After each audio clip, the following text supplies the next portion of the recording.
그래서 2장 1절에서 그 9절까지 내용이죠. 바울이 고린도 교회 성도들에게 말하기를, 형제들아, 내가 너에게 나아가 하나님의 증거를 전할 때 말과 지혜의 아름다운 것으로 하지 않았고, 예수님께서 그리스도를 이 땅에 메시아로 우리의 죄를 사해 주시기 위하여 보내셨다. 이런 내용이에요. 그래서 십자가에 못 박히신 것 외에는 아무것도 알지 아니하기로 작정하였다고 말씀해요. 하나님의 증거를 전할 때 증거라는 이 단어가 미스테리온이라는 이 단어인데 비밀이라는 뜻이에요. 비밀.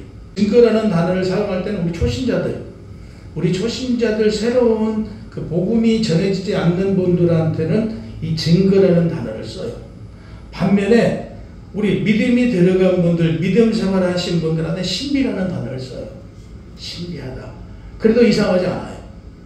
근데 초신자들에게 신비하다 그러면 그 고린도 교회 성도들도 뭘 좋아했어요? 당시에 초대교회는 신비스러운 걸 좋아했잖아요. 그래서 그들은 어떤 신비한 걸 쫓아 다녔던 거예요. 그건 믿음이 장성한 자, 믿음이 들어간 자들에게 신비하다라고 해도 아무런 문제가 되지 않는데, 새로운 사람들에게는 증거라는 단어를 쓰고 있다. 아무것도 알지 않기로 작정했다는 이 말은요, 바울이 회심할 때 빠바방 번개가 칠 때 놀래서 거기서 본인이 이제 회심을 하는데 복음을 전하러 나갔어요. 복음을 전하러 나가서 어떤 복음을 전했냐면 철학적인 복음을 전하려고 했어요. 예수가 누구신가를 십자가의 복음 외에 다른 걸로 전해서는 안 되는데, 자기가 알고 있는 철학적인 걸 섞어서 뭐 예수님에 대해서 논증을 이제 펼쳐나갔던 거죠. 그랬을 때 그들에게 예수의 복음이 전달되지 않았어요. 여기서 실망감을 굉장히 크게 가졌죠. 그래서 이때 본인이 경험한 것을 토대로 오늘 고린도 교회 성도들에게 말합니다.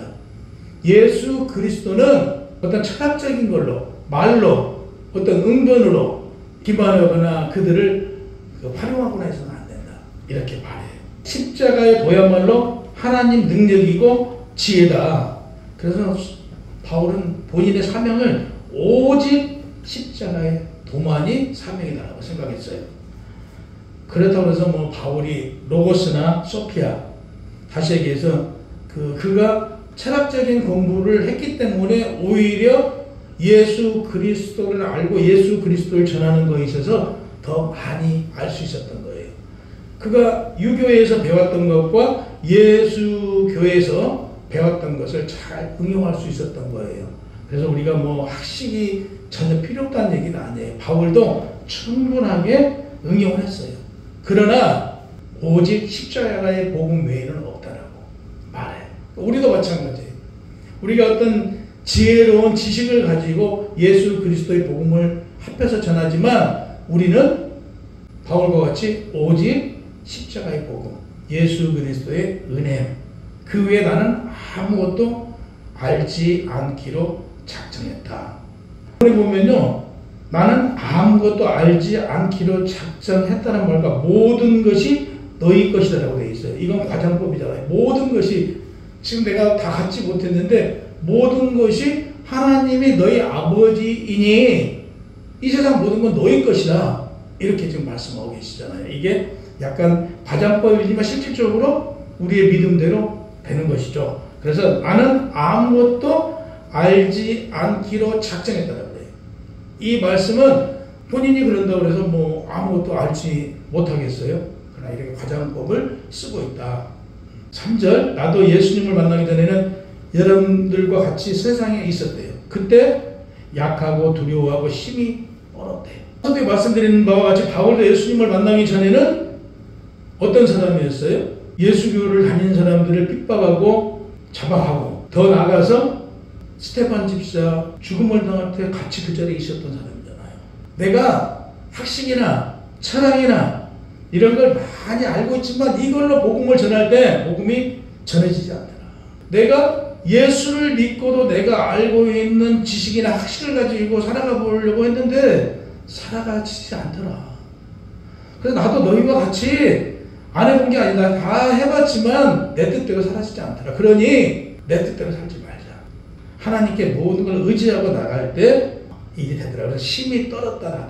나도 두려워했다. 너희와 같이 어떤 일을 놓고 자신이 없었다. 그러나 예수께 의지하고 나가니까 깨달아지고 일이 해결되더라. 이런 말입니다. 원문의 접속사, 그러니까 카이와 카고라는 단어인데 이 카이와 카고가 합해져서 카고라는 단어가 되는데요. 내 마음대로 뭔가를 해보려고 했는데 뜻대로 되지 않았을 때 자기도 두려움을 느꼈다. 두렵더라. 이런 걸 지금 얘기하고 있습니다. 그러니까 바울은 복음을 전하면서 순수하게 예수 그리스도가 우리를 위하여 십자가에 못 박혀 죽고 부활했다는 이 십자가 복음 외에는 전하지 않았다. 4절에 말하고 있습니다. 복음을 전하며 지혜를 권하는 말로 하지 않았으며 설득력 있게 하지 않았으며 그렇듯이 말을 사용하여 군중을 현혹하거나 복음을 미화시키지 않았다. 이걸 강조하고 있습니다. 바울은 너무나 여러분들 잘 알다시피 로마 제국의 시민권자잖아요. 바울이 다소에서 얻은 로마의 시민권을 가지고 사실 본인이 복음을 전하는데 굉장히 도움을 받았다고 말합니다. 당시 로마 시민권을 부여받은 그 조건이 두 가지가 있었대요. 당시에 그 이방인이었어도 그 전쟁에서 공을 세웠던 분들이죠. 한마디로 얘기하면 이분들이 로마 시민권을 받을 수 있었고, 두 번째 금전 또는 그 전국민, 그때 이제 같이 전쟁에 싸웠던 분들, 여기서도요 노예들이 있었잖아요. 노예들에게도 로마 시민권을 줬대요. 근데 지금 그 아버지는 여기에 속하겠죠. 당시에 그 전쟁에 참여했던. 그래서 그 나라를 뺐을 때 로마가 세워질 때 아마 동참했기 때문에 그 아들도 당시에 받아졌다. 그래서 그들에게는 특별한 게 있었어요. 그들을 체포할 수 없어요. 그들은 체포를 당할 수 없고 구금할 수 없고 그들은 매질을 할 수가 없어요. 십자가 체험할 수도 없도록 법으로 규정을 했어요. 로마법에다가 아예. 그래서 그들은 이 로마 시민권자는 붙잡혀 가도 로마 시민권자다 하고 오히려 간수들이 떨게 만들었던 이런 고난으로 말미암아 자기가 복음을 전하는데 굉장히 도움을 받았더라고 오늘 본문에서 고백을 합니다. 사도행전 22장 3절에 보면 바울은 나는 유대인으로 길릴기아 다소에서 주 1년경 태어났다라고 해요. 바울이 태어난 그 장소는 다소라는 지역인데요. 길리기아에 있어요. 근데 이 다소는, 이 다소라는 지역에는 이 어마어마한 이 호수가 있었어요. 넓은 호수가 있어서 우리도 그 전에 물이 많아가지고 웬만한데 이렇게 그 한강도 서울도 배를 타고 넘나들었다고 그러잖아요. 이때 여기는 이 배로 넘나들었던 거죠. 그래서 뭐 오늘날은 우리는 바다를 통해서 무역이 이렇게 들어오고 그러잖아요. 당시에는 여기는 호수를 통해서 이렇게 들어왔대요. 그 호수를 통해서 길을 열었고 육로를 통해서 길을 열었어요. 그러면 지금 우리가 보면 뭐 대한민국의 중심이라고 할 수 있는 서울, 대전 정도 되면 길이 사방으로 뚫려 있잖아요. 이런 지역들. 또 보면 해상을 끼고 있는데 부산이라든지 울산이라든지 포항이라든지 이런 지역들이 돈이 많잖아요. 그러니까 경제적으로 풍부했던 지역이에요. 그러니까 경제적으로 풍부하고 무역도 활발하면서 그걸로 그치지 않고 그 지역은 철학이 으뜸가는 그런 지역이었어요. 그러다 보니까 철학이 많이 펼쳐져 있었다. 그 다소 시민들도 스토아 철학에 관심을 가졌어요. 그러니까 스토이고 철학이 당시 거의 유명했는데 그 이후에 이름을 스토아 철학이라고 바뀌었더라고요. 그래서 다소 시민들도 스토아 철학에 관심을 가졌고 철학자들에 대한 존경심이 커지면서 그 지역은 다소 지역은 스토아 사상이 그러니까 다시 여기서 철학이 완전히 자리 잡혀 있었던 지역이다. 그러니까 스토아 철학은 선을 강조했어요. 선하게 살아야 된다. 그러니까 착한 일을 해야 된다라고 그랬는데 착한 일이 무엇이냐라고 봤더니 그들에게 그 착한 일은요 자연과 더불어 살아가는 게 가장 착한 선이라고.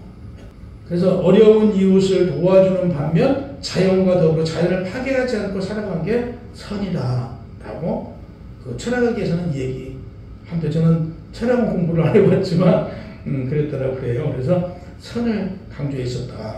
이런 데서 뭐 바울이 출생했으니까 바울 역시 철학자죠.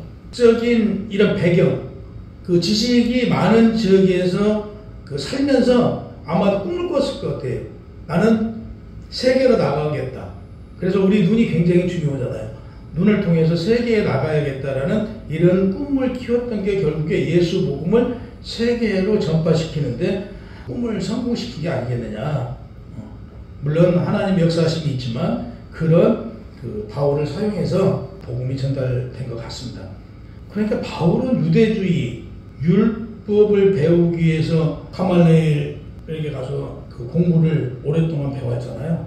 우리도 마찬가지죠. 성경을 이 교회에서 주일 설교만 가지고는 사실 성경을 깨닫기는 너무너무 힘들어요. 그래서 성경 공부를 교회에서 해야 되거든요. 그가 가멜리엘 문화에서 수학을 하였다라고 바울이 얘기해요. 바울이 얘기한 그 가말리엘이라는 그 스승은 그때 당시 굉장히 예수님 뜻대로 살아가는, 하나님 뜻대로 살아가는 그런 분이었던 것 같아요. 그는 바리새이주의, 그러니까 율법주의자들도 품었어요. 그 제자들로 이렇게 받아줬어요. 그러니까 바울도 어떤 율법주의자에 속하잖아요. 근데 그도 제자로 받아줬고, 특히 그 예수교로 개종한 분들, 이분들을 받아줬어요. 제자로. 그래서 율법이 무엇인가를 공부를 시켰어요. 그래서 이분이 이제 유명한 분이 되죠. 그래도 우리가 오늘날 뭐 복음시대 하지만 이 복음시대의 기본은 율법이에요. 율법이 나를, 상대가 아니고 나를 사실 확인할 수 있는 근거가 되는 거죠. 나의 믿음을 또 측정할 수 있는 이유가 되기도 하고요. 그래서 이때 당시에 예수님의 복음이 들어가면서 예수교로 개종한 사람들도 그는 받아들여서 제자로 받아들여서 율법 공부를 시켰다는 얘기예요. 굉장히 그걸로 그분은 유명했던 분이다. 말씀드린 대로 바울이 예루살렘에 잡혔을 때 나는 유대인이다. 소읍에서 태어난 사람이 아니고 길리기아에서 다소상에서 태어난 사람이다. 말을 했었고요.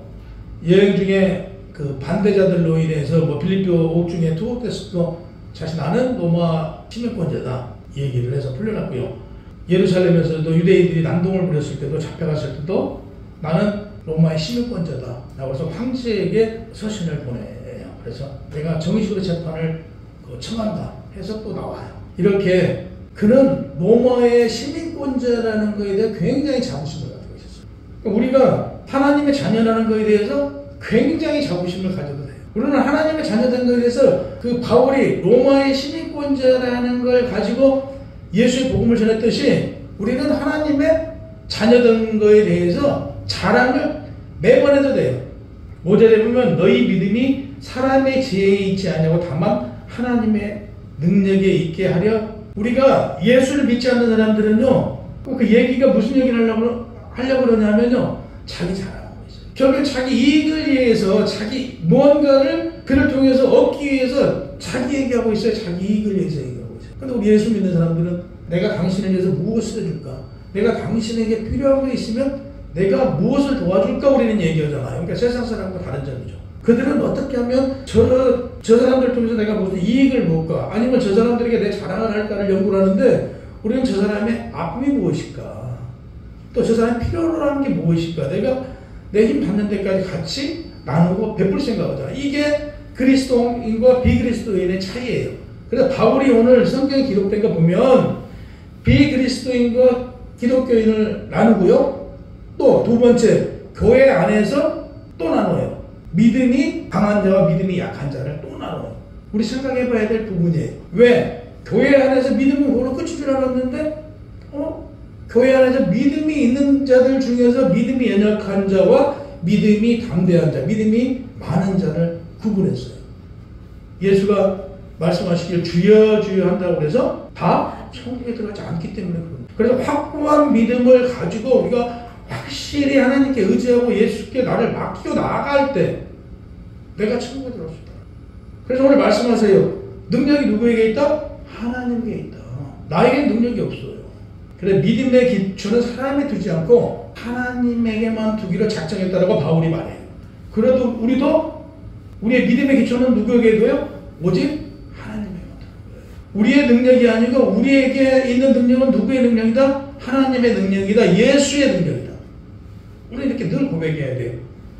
참된 믿음은 인간의 지혜에 있지 않고 성령의 증거로 이루어지는 하나님의 능력이다 라고 바울이 지금 5절에 말하는 거예요. 6절과 7절에 보면 우리가 온전한 자들 중에서 지혜를 바라노니 이는 이 세상의 지혜가 아니요 또 이 세상에 없어질 통치자의 지혜도 아니요 오직 은밀한 가운데 있는 하나님의 지혜를 말하는 것이라고. 곧 감춰졌던 것인데 하나님이 우리의 영광을 위하여 만세전에 미리 정하신 것이라고요.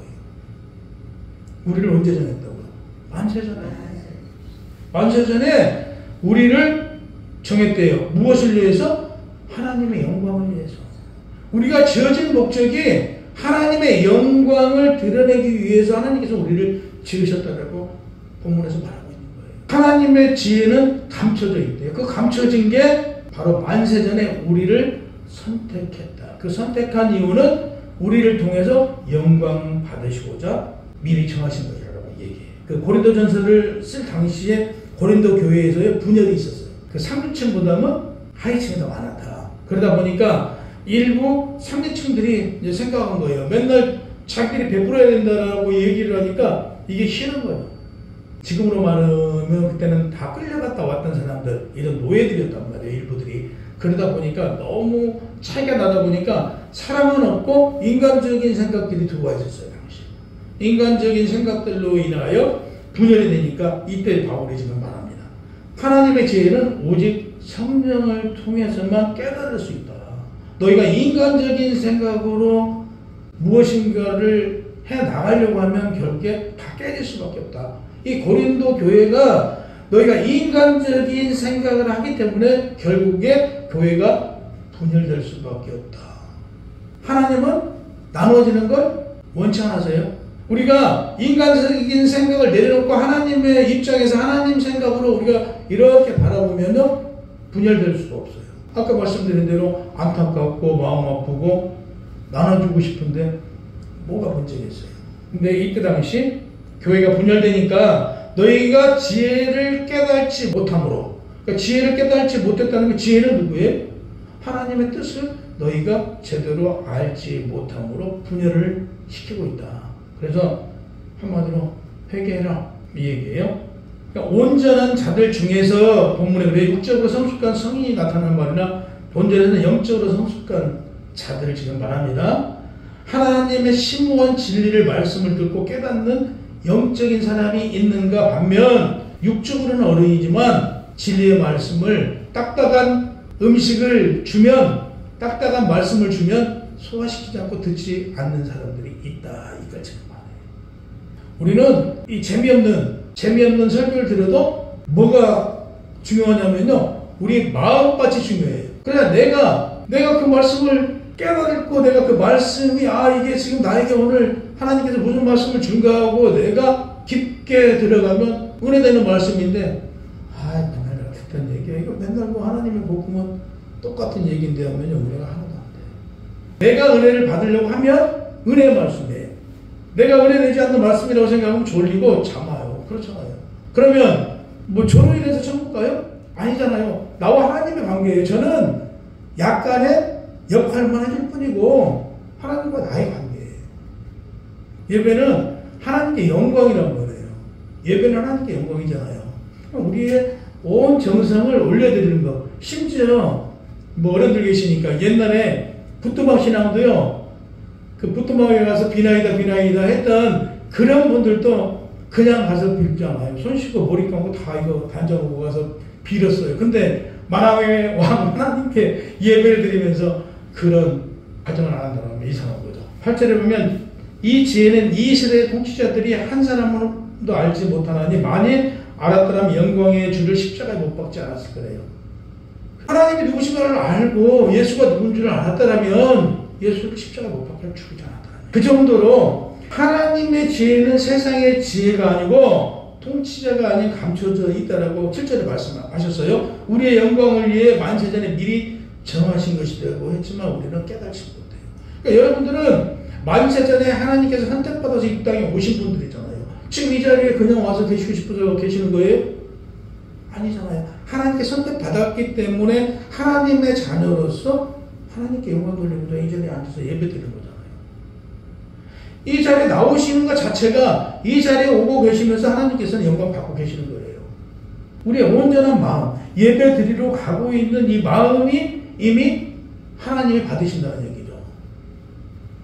그러니까 적은 거에서부터 우리가 하나님의 영광이가 무엇인가, 하나님 영광에 대해서 내가 하는 하나하나 행동이 어찌해야 되는가, 늘 하나님 중심으로 생각하시기 바랍니다. 9절에 보면 하나님이 자기 사랑하는 자들을 위하여 예비하신 모든 것을 눈으로 보지 못하고 귀로 듣지 못하고 사람의 마음으로 생각하지도. 하나님께서는 여러분들에게 무엇을 주시려고요? 방금 말씀하신 걸 모든 걸 주려고요. 감춰져 있는 모든 것, 금은 보화, 이 땅의 것이 아니고 하늘의 것에 많은 것을 이미 예비하시고 준비해 오셨어요. 근데 너희가 알지 못한대요. 듣지도 못하고 보지도 못하고요. 너희 마음으로 깨달지도 못한대요. 이미 예비해 놓으신 거. 우리 그리스도인들은 무엇을 이긴 사람들? 죽음을 이긴 사람들이잖아요. 예수 그리스도가 죽음을 이기고 십자가에 부활하신 분이에요. 그럼 내가 그분과 더불어 이 땅에서 하나님 나라 가는 게 결국 내 영혼 부활인데 뭐가 오늘 간들 하나님 뵈는 게 가장 큰 소망이죠. 뭐. 우리 믿음은 성령님께서 온전히 맡겼을 때 내가 승리하는 거예요. 내가 성령님께 온전히 다시 얘기해서 내가 예수님께 맡겼을 때, 내가 예수님이 십자가에서 죽고 부활하심을 나도 거기에 참여했을 때 죽음을 이긴 사람들인 거죠. 내가 참여하지 않고 예수 그리스도가 못 박혀서 죽고 3일 만에 부활하셨대. 근데 그분을 믿으면 우리도 그렇게 된 것 같대. 구원의 확신이 없는 거죠. 분명한 것은 예수 그리스도를 믿는 자들은 예수 그리스도와 더불어 죽고 이 자리에 새 생명을 얻어서 오신 분들이에요. 새 생명을 얻었으면 새 생명을 얻은 하나님의 자녀다운 삶이 이제 나와야 된다 이거죠. 다시 얘기해서 눈이 열려야 돼요. 귀가 뚫려야 되고 또 우리 심령으로 받아들여져야 되는 거죠. 하고 깨달아져야 되는 거죠. 이한주는 아무튼 하나님의 뜻을 깨닫는 지혜를 주시라고 기도하시고요. 하나님께 날 맡기는 이한주가 되시기를 주님의 이름으로 축원합니다.